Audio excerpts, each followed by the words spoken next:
I'm Bill Cooper from KPAM Radio. When I was asked to say a few words tonight to introduce our speaker, the first thing I thought was, how do I say in just a few words what Jim Howe is all about?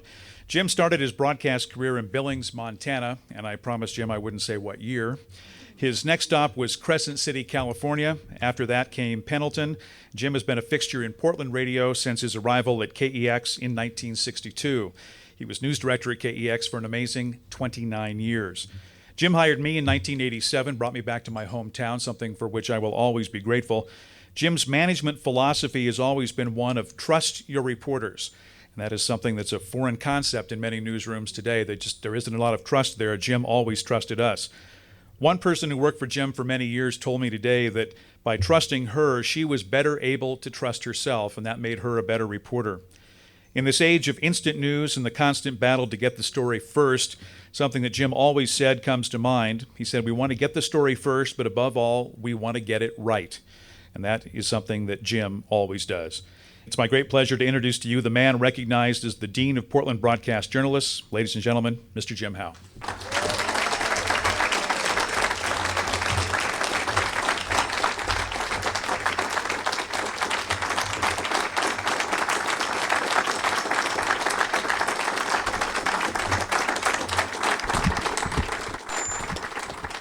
Thank you very much.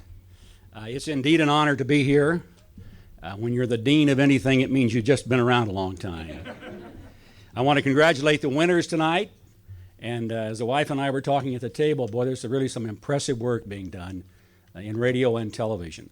So congratulations to the winners, especially congratulations to Brad Ford and my comrades at KEX. Brad, you're going to have to build a new wall in that office. I want to just a couple of things. Looking at the competition, the entries tonight, a couple of things jump to mind. One, there are some things I think I need to do. One, I'm going to stay away from that irrigation equipment on those farms in eastern Oregon. Try not to cross any more bridges than I have to. And God, I'm not nearly the Oregon State football fan I thought I was.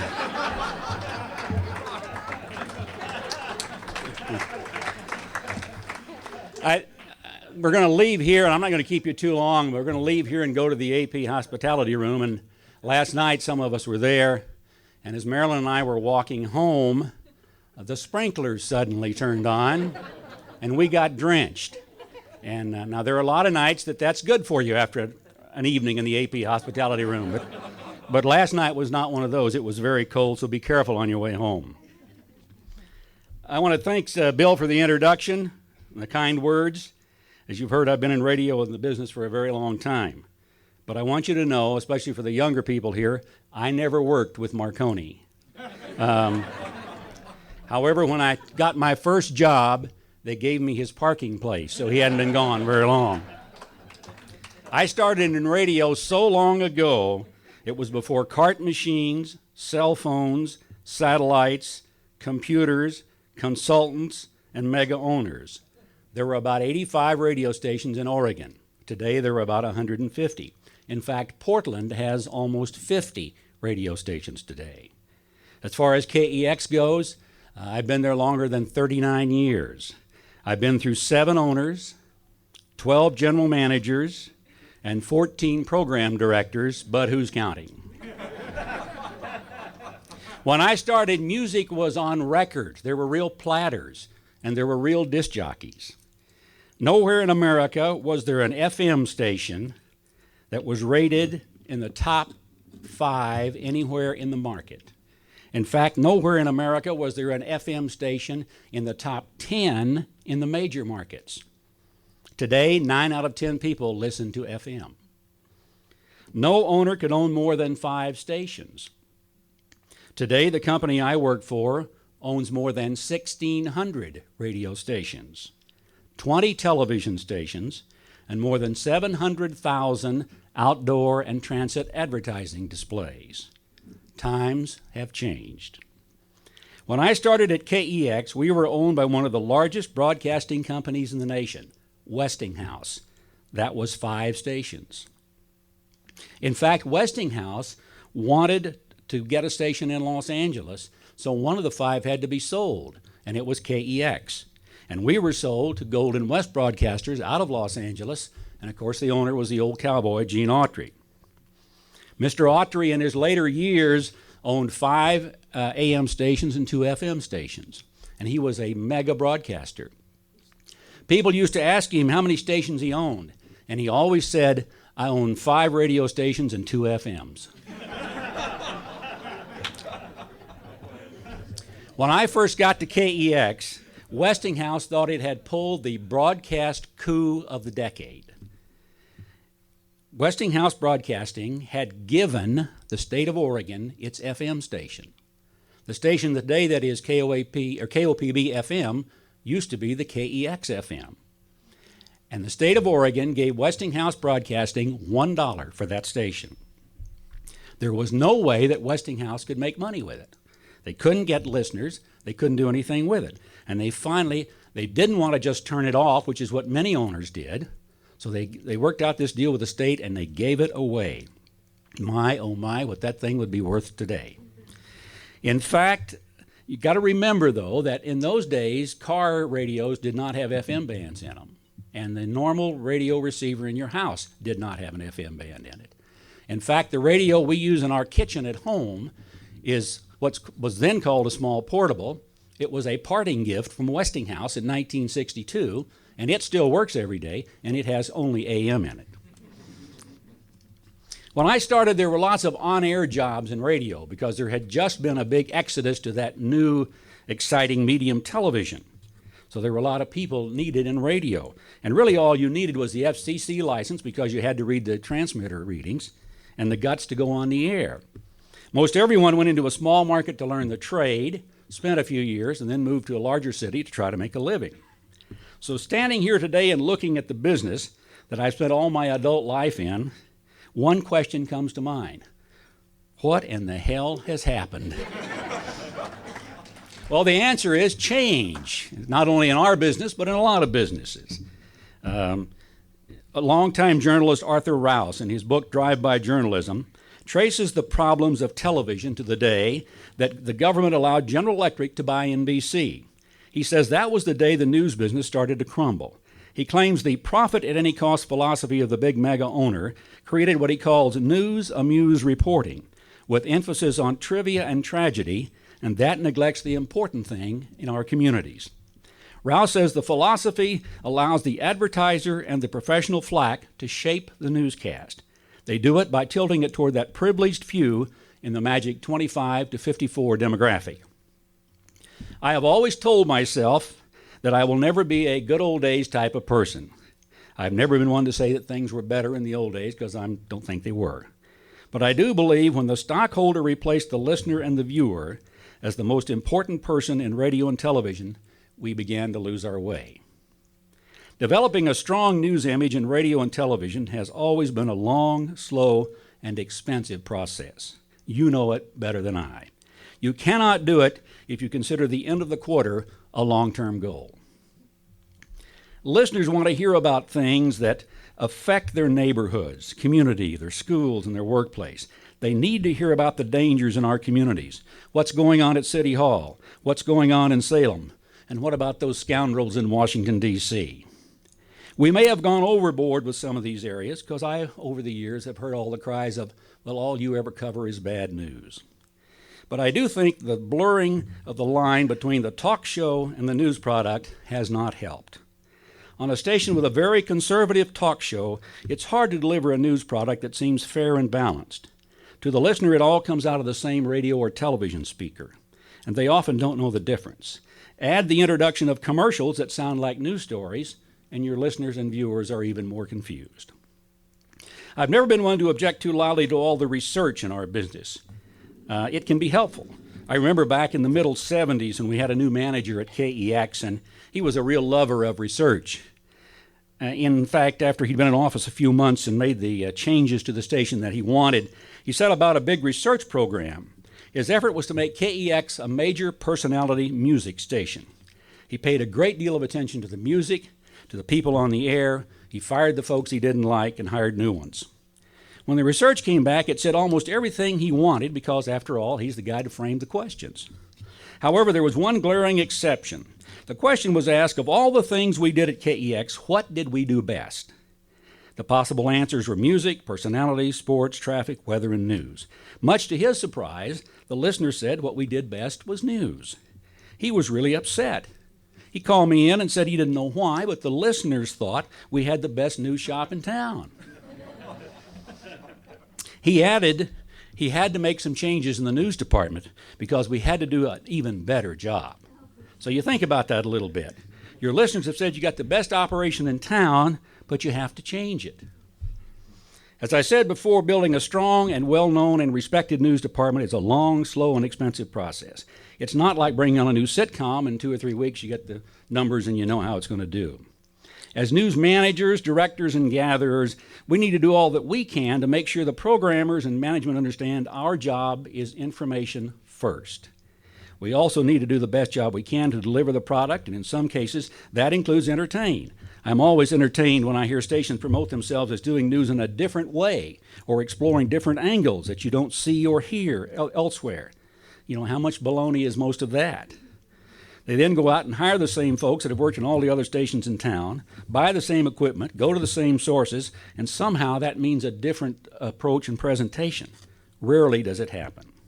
But we're not alone in that theory and that problem. Look how much cars from different manufacturers look alike today. Supermarkets look alike. Houses look alike. I've always enjoyed the radio business, I still do, and I've always felt it was a very intimate medium. I've always felt that we in radio are closer to our listeners than television folks are viewers and newspaper people are their readers. One reason for that is there are so many more stations, and the listeners have to search us out and find us, and then come to know us. One of the great ways to attract that listener and give your station an identity has been that strong local news department. Bring the story to the front door or the paycheck, and the folks will pay attention. Build some stability into your department so the listener gets the feeling they know the people on the air. So many times I've heard people say, gee, I just get to know someone, and then they're gone. For many years, I would plead with managers to give me an idea of who the target audience was, and then I'd be able to tell them what the news product should be. And for so long, they said they couldn't do that. Just do the news people want to hear, what they're talking about. But that changed in recent years when management discovered that there was an awful lot of money in the news. Now they all want to attract that 24 to 54 listener. The problem with that is, about all they've done is all stations now want the same demographic, so they really haven't helped us that much. That goes back to what Arthur Rouse said about the advertisers being able to mold the news for the one demographic. Rouse calls it news amuse. I don't think everything should be the Jim Lehrer News Hour necessarily, but I do think we can have the lighter moments in it. Granted that Newsweek and People are both news magazines, but they're separate publications, and they don't come at you from the same speaker. We've all heard the old comment about the pie on the table being so large and the slices getting smaller. If the pie's the advertising revenue and the slices are the station scrambling for listeners and viewers, it seems a strong and well-established product would get more dollars. It will make your slice stand out. To me, that means a broad approach. Cover the hot and the spot. Build a confidence in your listener or your viewer that they won't miss anything by staying with you. You do that with consistent professional performance, not promos and false claims about your importance. I love the breaking news promos that we're seeing and hearing now so much. Many of you in this room don't remember, but those of us who were around do, that when they started dropping the networks from the radio stations back in the 50s, one of the great promotion points was that now radio stations could break in with the news anytime. And now we've come around the cycle, we're seeing that in television. You can break in, of course, unless it's in a particularly important program or maybe a ball game or something like that. But still, more and more stations are breaking in. I once worked with a man that when someone came to the newsroom and said, "What's new?" he'd always say, "Nothing, just different people." And for the most part, that's still very true. I think an interesting development in the newspaper business in recent years has been this publication of free newspapers. We have them in Portland. Most major cities have them. They're usually smaller than the major daily publication. They're handed out on or near transit centers and are designed to give people a paper to read while they're going to and from work. And I'm not sure what this says about radio and television. We are already, except for cable TV, a free service, but I wonder if it says that radio and TV is not doing the job. Granted, newspapers have their own set of problems these days with the lack of readers, and maybe this development really has nothing to do with radio. So that brings us to the big question, where do we go from here? Radio and television will continue to be with us. For radio, we have satellite radio on the horizon. Are the listeners ready to pay for a radio service? Well, who knows? For television, we have more and more stations trying to establish some kind of local identity. That'll mean changes. We're seeing the traditional hours for television news changed. That impacts radio. We see some stations starting to go back to more conventional news and away from the news-amuse approach that Arthur Rouse talked about. We're seeing stations now starting to specialize in certain areas of news, maybe business or government or agriculture or travel or sports. Maybe instead of general assignment reporters, we're all going to have to be experts in specific fields. And of course, we've got the internet developing into a major player, and nobody knows yet what that'll mean. For those of us in radio, the one safeguard as far as internet is concerned is it looks like it's not going to work in a car, but who knows what technology is going to do to us. A neighbor told me the other day he has Portland's 3 news stations on his car radio, and he says he listens to any one until a commercial comes on. Then he said he simply punches the button. He said, you all pretty much cover the same stories and you sound pretty much alike, so it doesn't make any difference which of the 3 I listen to. I remember a few years ago attending a meeting, this meeting as a matter of fact, and a Portland station manager was here. And after the meeting we were having a drink and he said, I wonder what this group would say if I told them in a few years 1/3 of the folks in this room will not be in the business. The jobs will be gone. The changes that are coming will be very hard on news departments. Well, he was right. While the number of stations grows, the number of people involved in news has been dropping. If you don't believe so, try to go out to a small town and find somebody to hire to move to a bigger city.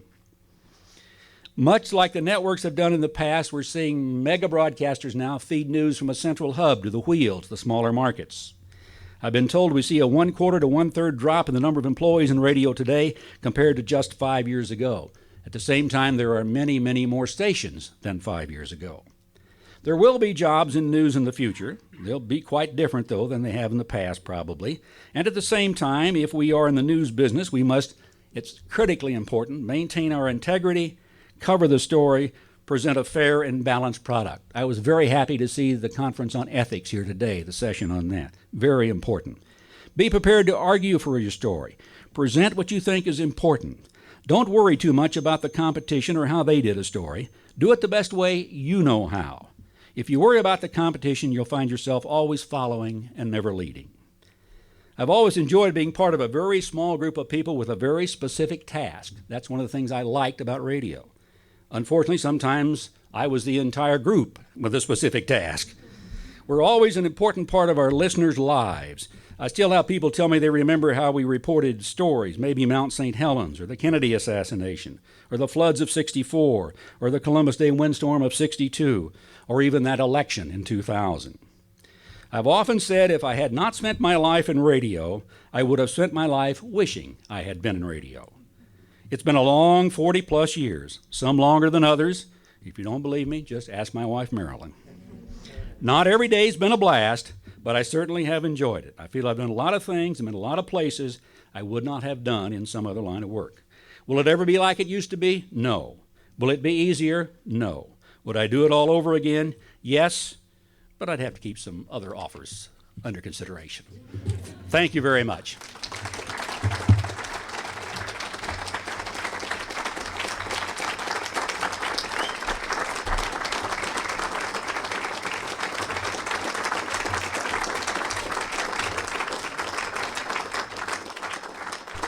When we decided to ask Jim to be our speaker tonight, we also decided that Jim has been around long enough that he deserves a little recognition about his tenure in Portland and his general excellence in news broadcast. We're giving Jim the Lifetime Achievement Award, a brand new award created by the Associated Press Broadcasters Association. And it reads, Jim Howe, in recognition of a lifetime of the highest standards and of fairness, integrity, and excellence in broadcast journalism, April 2001, from the Associated Press Broadcast Association.